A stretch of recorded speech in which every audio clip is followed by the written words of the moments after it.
Oo nga, no? Totoo pala ang balitang out na yan. Tinan mo yung tsura. Mukhang wala na ibubuga. Tingnan, malaki ang trans sa akin. Sali na yun. Ngayon lang ako makakabawi. Lapitan natin. Tara.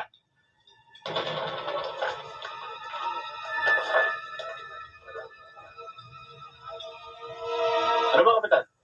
Totoo pala ang balita, naghihirap ka na ngayon, ano? Sa lugar namin, dinadayo mo. Wala kang dilensya, no? Hindi na kailangan delay niyan. Pusher na to eh. Sali, natatandaan mo ba ako? Ako si John Milan. Ang pinakulong mo. Andito na kasalanan ko eh. Hindi mo na ako pinatawad. Ngayon, ano ka ngayon? Wala. Ano kaya kung pinahali kita sa pako ngayon? Uy, huwag ka bastos. Pag kinakausap kita, sumagot ka. Yumeko!